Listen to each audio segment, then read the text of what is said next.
E aí, eu tô gravando o vídeo aqui porque eu tava procurando os vídeos na internet e acabei achando melhor gravar um vídeo para falar para vocês, para a gente conversar aqui sobre teoria cinética dos gases, tá? Que é a última parte que está faltando do capítulo sobre o estudo dos gases que a gente já está fazendo, desde a semana passada. O que seria a teoria cinética dos gases? Seria uma teoria que estuda a energia de movimento. Qual é a energia que tem um gás?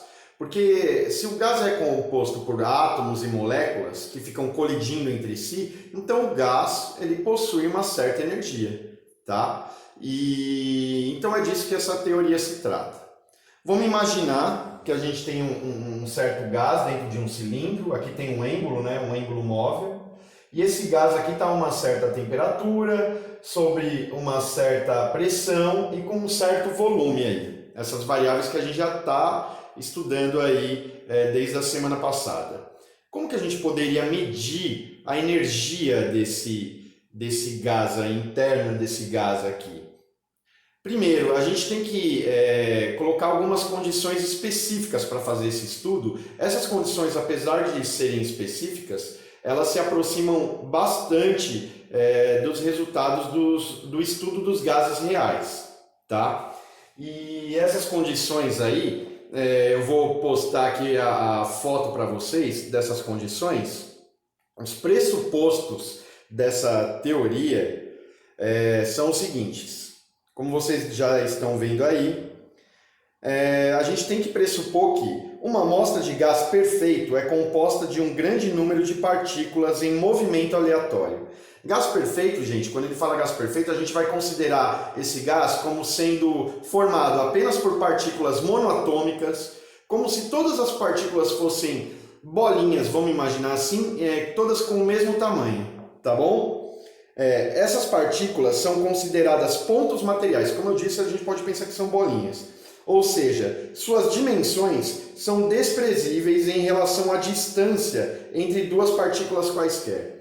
A distância entre duas partículas sempre vai ser muito maior do que a dimensão da própria partícula, tá? Então a dimensão delas é desprezível, como se fossem bolinhas bem pequenininhas. As colisões entre essas partículas, ou entre uma partícula e a parede, são perfeitamente elásticas e de duração desprezível. Quando uma dessas partículas colide com a parede, gente, a colisão é perfeitamente elástica. O que significa isso? Significa que a partícula ela não vai perder energia no contato com a parede. Esse contato vai ser muito rápido, não vai haver interação entre a parede e essa bolinha. Então a partícula vai chegar com uma energia e ela vai voltar com a mesma energia que ela chegou, tá? Ela vai vir com uma velocidade e vai voltar com a mesma velocidade. Não vai haver perda de energia. E entre colisões sucessivas, o movimento das partículas é retilíneo. A partícula ela acabou de colidir com uma outra partícula. A partir dessa colisão, ela vai se movimentar em linha reta até que ela colida com outra e até que ela colida com outra. Entre uma colisão e outra, a trajetória da partícula sempre vai ser em linha reta. As forças intermoleculares entre partículas só se manifestam durante as colisões. Gente, se houver alguma atração, repulsão devido à carga das partículas, isso daí só vai se manifestar naquele pequeno instante em que elas estão colidindo. E isso também não vai influenciar, não vai fazer com que o movimento, as colisões deixem de ser elásticas. As colisões são todas elásticas. As colisões obedecem às leis da conservação da mecânica. Como eu disse, a conservação de energia vai existir ali. Não vai sumir, a energia não vai ser dissipada com essas colisões.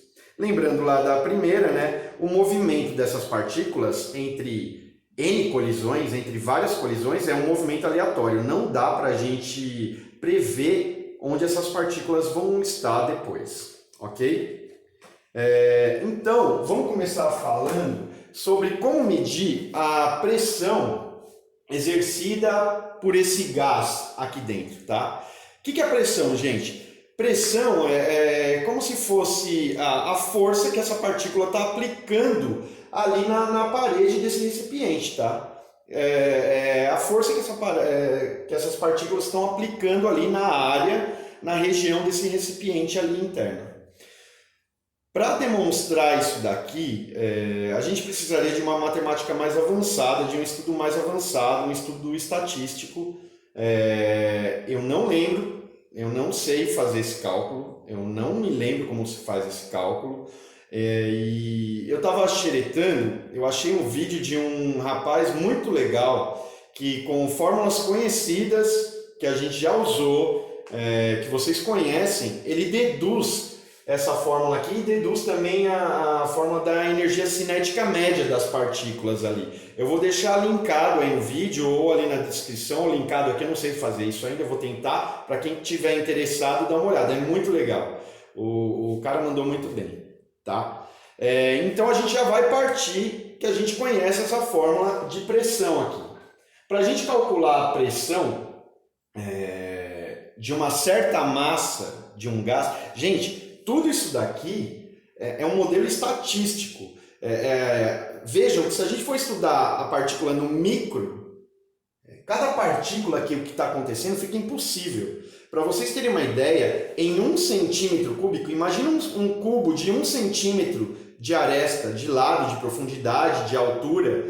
Imagina um cubinho desse tamanho aqui, em um cubinho de 1 centímetro de aresta, 1 centímetro cúbico, existe mais ou menos 10 elevado a 20 partículas. Olha que quantidade absurda. Então fica impossível a gente fazer esse estudo aí individualmente das partículas. Então a gente dá um distanciamento, a gente vai ver de uma forma macro isso daí. Então a gente tem que aplicar métodos estatísticos para imaginar o que está acontecendo. Por isso que a gente pressupõe que é um gás perfeito, que está sobre aquelas colisões, a gente pressupõe aquilo. Mas a aproximação é bem bacana, é bem boa perto da realidade, do que acontece, tá? Então aqui a gente já vai partir do pressuposto que a gente conhece a fórmula para medir essa pressão de uma certa massa de um gás aí, ok?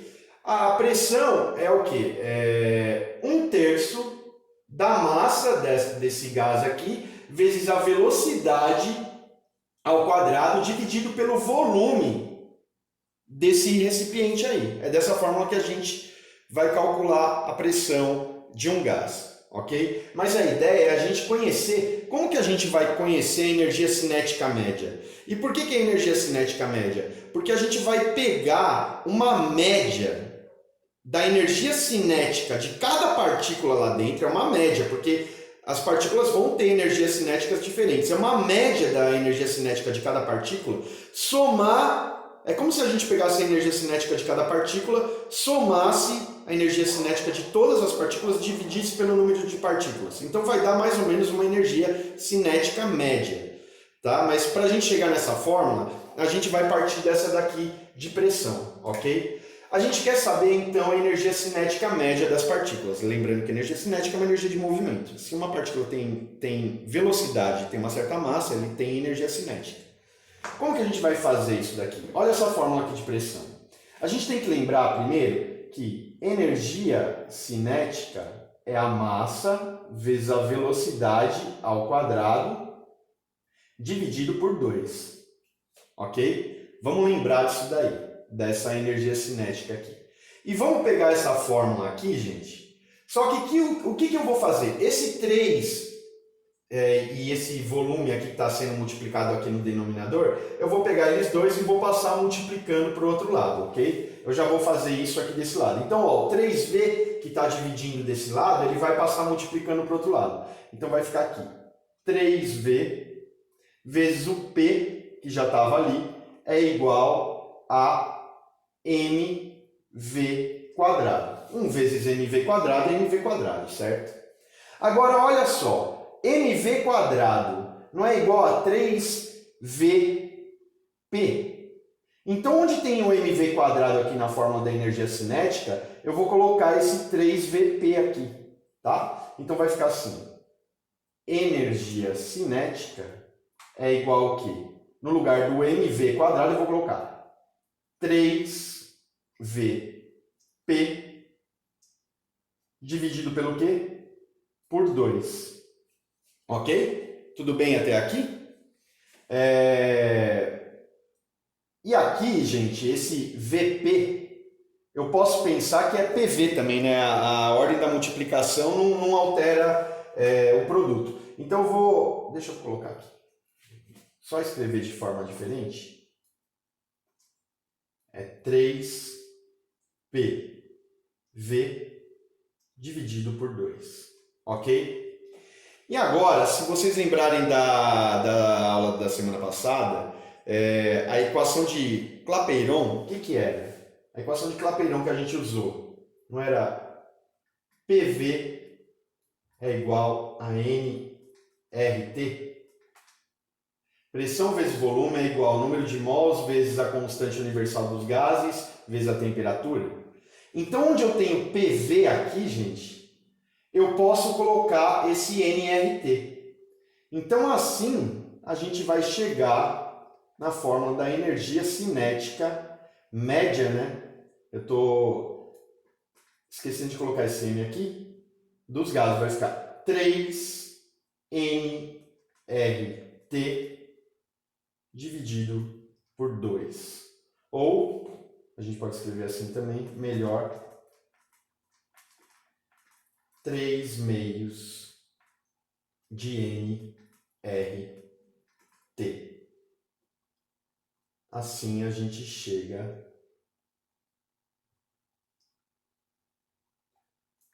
na fórmula da energia cinética média de uma certa massa de um gás aí, tá? Quando a gente quiser saber qual a energia que contém uma certa amostra de gás num certo volume, sob uma certa temperatura aí, a gente só precisa dessas informações. Importante notar aqui, gente, N é o número de mols, é o número de partículas que vai ter ali dentro, certo? Esse número é fixo, então esse N aqui é sempre constante. R, como o próprio nome diz, é a constante universal dos gases, é uma constante. Então a única coisa que varia aqui é a temperatura. Então o que a gente acaba percebendo? Que a energia cinética média de uma amostra de um gás, ela depende apenas da temperatura. Se eu tenho uma temperatura maior, a energia vai ser maior. Se eu tenho uma temperatura menor, a energia vai ser menor. Tá? Ela depende apenas da variação da temperatura. E assim, então, a gente tem a fórmula da energia cinética média de um gás. Bom, gente, então a gente viu que a energia cinética média de uma certa massa de um gás é calculada através dessa fórmula aqui, 3 meios de nRT. E se eu quiser calcular a variação da energia de um gás? De repente, no estado inicial, um gás tem uma certa temperatura e eu aumentei essa temperatura, ele vai para um outro estado. Não teve uma variação de energia? A energia não aumentou se eu aumentei a temperatura? E se eu diminuir a energia não diminui? Ocorre uma variação. Como é que eu vou calcular essa variação aí de energia? Para calcular a variação, é simples, né? Se a gente viu que a energia depende especificamente da temperatura, da variação da temperatura, variação da energia cinética média de um gás vai ser 3 meios de nR ΔT. É só calcular a variação de temperatura ali. E aí a gente tem, então, o cálculo da variação da energia interna de uma certa massa de um gás aí. Para calcular a variação da energia, se mudar a energia de um gás, aumentou a temperatura, vai mudar a energia. Diminuiu a temperatura, vai mudar a energia. O que a gente faz? A gente usa essa fórmula aqui, a gente só calcula, multiplica tudo isso que já estava aqui, só que vezes a variação de temperatura que esse gás sofreu aí. Um detalhe também, em vários exercícios, na maioria dos livros inclusive, a energia cinética média, a energia interna de um gás, tá? A energia interna de um gás, ou a variação da energia interna, ela é representada pela letra U, tá, gente? Tá? Não vem como ECM, não. Tá? Vai aparecer como U. E quando for variação da energia cinética, vai aparecer como um delta U. Tudo bem? Bom, saibam disso. Vocês vão fazer muitos exercícios que vai estar pedindo a variação da energia de um gás e a energia interna de um gás vai ser dada em U, ok? E se eu quiser saber, gente, a energia cinética média por partícula. Porque aqui a gente calculou a energia cinética média de uma certa massa de gás que tem várias partículas. E se eu quiser saber de uma única partícula? A gente falou que fazer o estudo de uma única partícula é difícil, mas como a gente já tem a energia cinética média do total ali, dessa massa toda, a energia interna dessa massa toda, se eu quiser saber a energia cinética de uma única partícula, que eu vou representar pela letra E minúscula, se da massa toda com E maiúsculo, de uma única partícula, eu vou representar pela letra minúscula, é só a gente pegar a energia total dessa massa aí, desse gás, dessa quantidade aí, e dividir pelo número de partículas, para saber quanto mais ou menos vai de energia para cada partícula. Se todo gás tem uma certa energia, e para cada partícula, quanto vai? Eu divido essa energia aí pelo número de partículas que a gente tem, certo? Então como é que fica isso daqui? Isso daqui vai ficar 3 meios, energia cinética média, nRT, dividido por N. Lembrando que a gente viu na aula passada que para calcular o número de mols, eu posso pegar o número de partículas e dividir pelo número de Avogadro.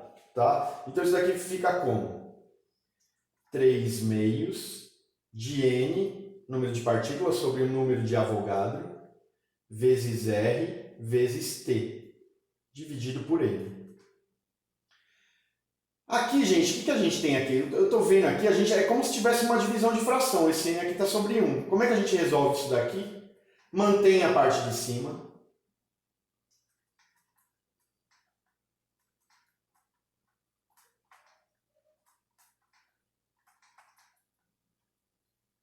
Divide não, perdão.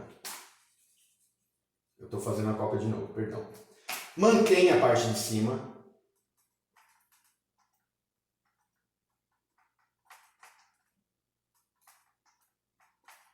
E multiplica pelo inverso da fração de baixo. Então, 1 vai para cima e o N vem para baixo.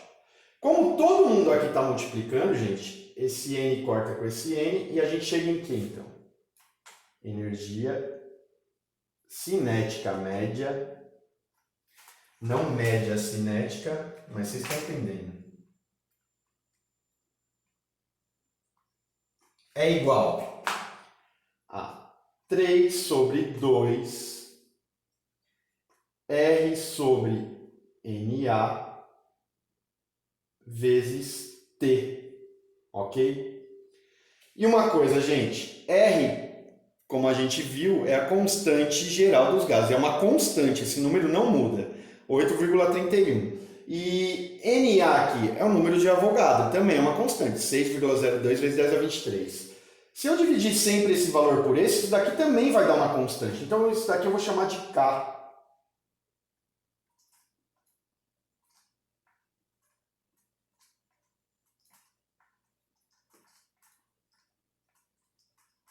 K vezes T. Porque essa divisão aqui é sempre uma constante.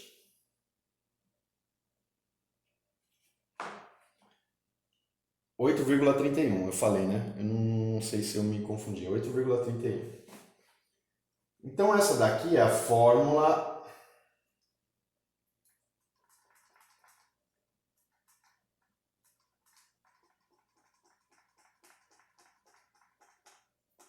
da energia cinética média de uma única partícula que faz parte de uma certa massa de gás.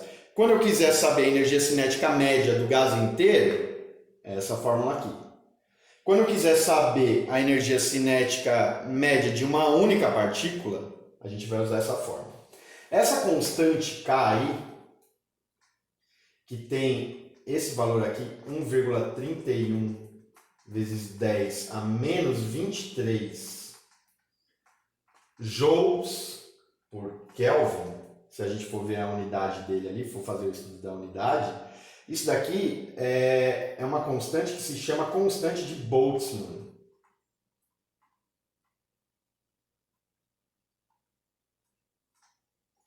Constante de Boltzmann, é sempre esse valor aqui. Essa constante, gente, vocês estão vendo que ela tem uma unidade de joules por Kelvin, ela relaciona a energia de uma única partícula em relação a uma unidade de temperatura, tá? A energia que uma partícula tem em relação a uma unidade de temperatura, no caso de 1 Kelvin, tá?